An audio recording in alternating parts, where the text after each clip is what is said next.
सिंधुदुर्गच्या सावडामध्ये माहिती अधिकार कार्यकर्ते वैभव सावंत आणि नयना सावंत यांची विनायक राऊत यांच्याकडून भेट। सावडाव या ग्रामपंचायतीमध्ये भ्रष्टाचार उघड केल्यानं वैभव सावंत यांना मारहाण झाली होती। पंढरपूरमध्ये आषाढी यात्रेच्या पार्श्वभूमीवर पालकमंत्र्यांकडून विविध ठिकाणची पाहणी, वाखरी पालखी तळ, भक्तिसागर आणि नदीपात्राची पाहणी। पालकमंत्र्यांनी अधिकाऱ्यांना मार्गदर्शक सूचना दिल्या। अकोल्याच्या मूर्तिजापूरमधील आमदार हरीश पिंपळेंना फोनवरून शिवीगाळ। बार्शी टाकळी पोलीस स्टेशनच्या ठाणे दरम्यान शिवीगाळ केल्याचा आरोप आहे। ठाणेदाराच्या निलंबनाची मागणी होत्या। कर्जत नगरपंचायत नगराध्यक्ष उषा राऊत यांचा राजीनामा। पवारांच्या राष्ट्रवादीच्या नगराध्यक्षा उषा राऊतांकडून जिल्हाधिकाऱ्यांकडे राजीनामा सुपूर्द। 17 पैकी 13 नगरसेवकांचा उषा राऊतांवर अविश्वास ठराव। नंदुरबार जिल्ह्यामध्ये महायुतीमध्ये बिघाडीचे संकेत। आगामी पालिका निवडणुकीच्या पार्श्वभूमीवर बिघाडीचे संकेत आहेत। भाजप नेते विजयकुमार गावितांकडून कार्यकर्त्यांना स्वतंत्र लढण्याचे आदेश। मित्रपक्षांवर विरोधी पक्षांना मदत केल्याचा आरोप। वर्धा जिल्ह्यात भाजपच्या 17 मंडळ अध्यक्षांची निवड। पुढील 3 वर्षाकरता ही निवड राहणार आहे। 2,28,000 सदस्यांची ऑनलाईन नोंदणी। मालवणमधील राजकोट किल्ल्यावर शिवरायांच्या पुतळ्याची उभारणी। पुतळ्याच्या उभारणीचं काम अंतिम टप्प्यात आलंय।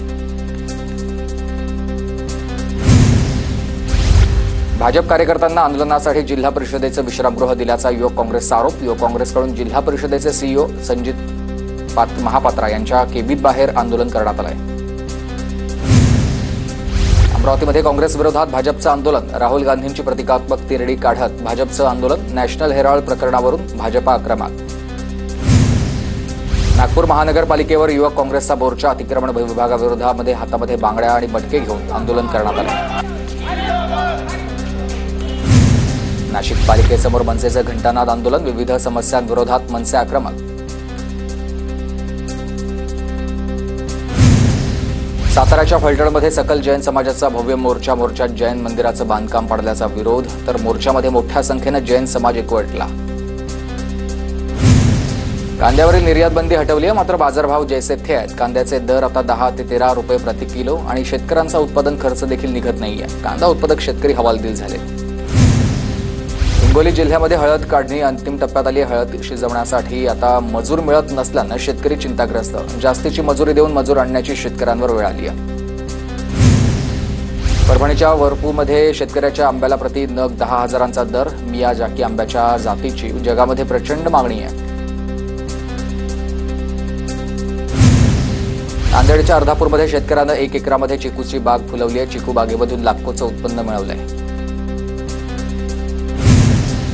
जळगावमध्ये वाढत्या तापमानाचा आणि अवकाळीमुळे कैरीचे उत्पादन घटलंय। कैरी उत्पादक शेतकरी संकटात। बाजारपेठेमध्ये मागणी जास्त आहे, मात्र आवक कमी होते। वाशिम जिल्ह्यात कांदा बियाण्याची काढणी आता अंतिम टप्प्यात आली आहे। जिल्ह्यातल्या कांदा बियाण्याच्या उत्पादनात मोठी घट। आता परागीकरणासाठीच मधमाशा न आल्यानं यंदा उत्पादनात मोठी घट झाल्याचं शेतकऱ्यांचं म्हणणं आहे। चंद्रपुरात रसाळ फळांची मागणी वाढली आहे। बाजारपेठेत चिकूची आवक वाढली आहे। फळांचे दर मात्र स्थिर आहेत। चिकू 100 ते 120 रुपये प्रति किलोनं विक्री सुरू आहे। अवकाळी आणि दिवसेंदिवस वाढत असलेल्या उष्णतेचा मिरचीला फटका। गत वर्षाच्या तुलनेत 100% उत्पन्न थेट 10% आलं आणि मिरचीचं उत्पादन शेतकरी आर्थिक संकटात सापडला आहे। लातूरच्या औसा तालुक्यातल्या महादेववाडी गावावर भीषण पाणी टंचाई। गावातील नळ पाणी पुरवठा योजना ठप्प, तर हंडाभर पाण्यासाठी ग्रामस्थांची पायपीट। विहिरीमध्ये उतरण्याची कसलीही सुविधा नसल्यानं समोर आलाय। नागपूरमध्ये तापमानाचा पारा वाढला आहे। टेकडी गणेश मंदिरामध्ये भाविकांसाठी स्प्रिंकलरची व्यवस्था। स्प्रिंकलरमुळेच काही प्रमाणात तापमानामध्ये घट। विदर्भामधील वाढत्या तापमानाचा शासकीय आणि खासगी रक्तपेढ्यांना फटका। उन्हामुळे गावोगावी होणारे रक्तदान शिबिर थांबल्यानं रक्तपेढीवर परिणाम। नागरिकांनी रक्तदान करण्याचं प्रशासनाचं आवाहन। एप्रिलच्या मध्यावर महाराष्ट्रावर पाणी टंचाईचं महासंकट, तर 358 गावं आणि 1026 वाड्या वस्त्यांवर टँकर्सद्वारे पाणी पुरवठा।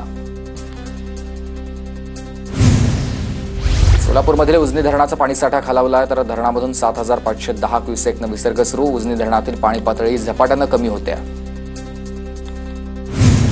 सोलापूरमधील करमाळा शहराला पाणी पुरवठा करणाऱ्या पाईपलाईनला कुंभेज फाट्याजवळ गळती लागली। हजारो लिटर पाणी वाया जात आहे, मात्र शहर प्रशासनाचं याकडे दुर्लक्ष। नागपूरमधील कळमना परिसरामध्ये भीषण पाणी टंचाई। कामनगर नगर भागामध्ये 10 दिवसाआड टँकरनं पाणी पुरवठा सुरू आहे। पाणी टंचाईमुळे घरांसमोर ड्रमच्या रांगा लागल्यात। पाणी चोरीच्या भीतीनं पाण्याचे ड्रम सील करण्याची वेळ आली आहे। अमरावतीमध्ये उद्यापासून 2 दिवस पाणीपुरवठा बंद राहणार. नांदगाव ते माहुली दरम्यान दुरुस्तीचं काम हाती घेण्यात आलंय. चंद्रपूरमध्ये जलसंकट. 12 टँकरनं पाणीपुरवठा. 90 ठिकाणी बसवल्या तात्पुरत्या टाक्या. रत्नागिरी जिल्ह्यामध्ये केवळ 41.13% पाणीसाठा. 14 गावातील 1938 ग्रामस्थांची पाण्यासाठी वणवण. वाढत्या उष्णतेमुळे पाणी टंचाईत भर होते आणि 2.88 दशलक्ष घनमीटर पाणी घटल्याचा अहवाल आलेला आहे. पाणी जपून वापरण्याचं आवाहन करण्यात येत आहे. रत्नागिरी शहरामधील पाणीपुरवठा आज बंद. नळपाणी योजनेच्या देखभाल दुरुस्तीचं काम हाती घेण्यात आलंय. पाणी काटकसरीनं वापरा. नगर परिषदेचं आवाहन. जळगावच्या चाळीसगावमधील बिलाखेडा शिवारामध्ये ग्रामस्थांची पाण्यासाठी वणवण. बैलगाडीच्या सहाय्यानं जिकडे तिकडे पाणी मिळेल तिकडे भटकंती करण्याची नागरिकांवर वेळ आली आहे. जळगावमध्ये वाढत्या तापमानाचा डांबरी रस्त्यांवर परिणाम. तापमानामुळे डांबर वितळल्यानंच रस्त्याचा आकार बदलल्याचं चित्र आहे. मुंबई नागपूर राष्ट्रीय महामार्ग अर्धा तास ते 1 फुटापर्यंत खाली दबला गेला आहे.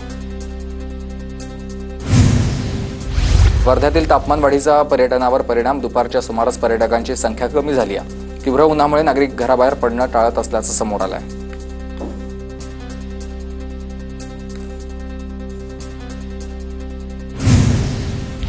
नागपूरमध्ये उष्माघातानं 2 बळी गेल्याचा प्राथमिक अंदाज आहे. उजनी पोलीस ठाण्याच्या हद्दीमध्ये 2 अनोळखी व्यक्तींचा रस्त्यावर मृत्यू झालाय. शवविच्छेदन अहवालानंतर मृत्यूचं नेमकं कारण समोर येईल.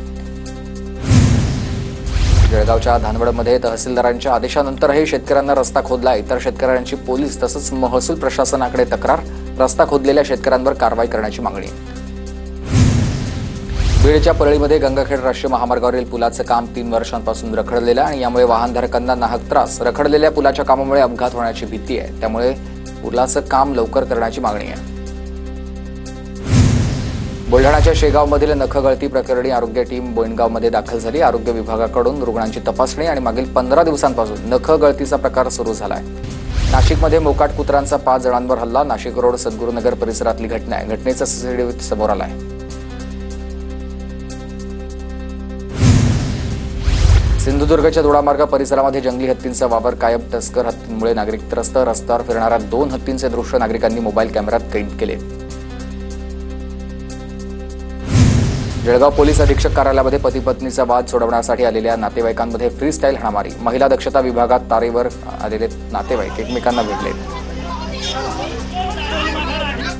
भंडाराच्या लाखनीमधील लाखोरीमध्ये बारमध्ये किरकोळ कारणामुळे मारहाण. घटना सीसीटीव्हीत कैद. पोलिसांनी दोघांना ताब्यात घेतलंय. पोलिसांकडून अधिकचा तपास सुरू आहे.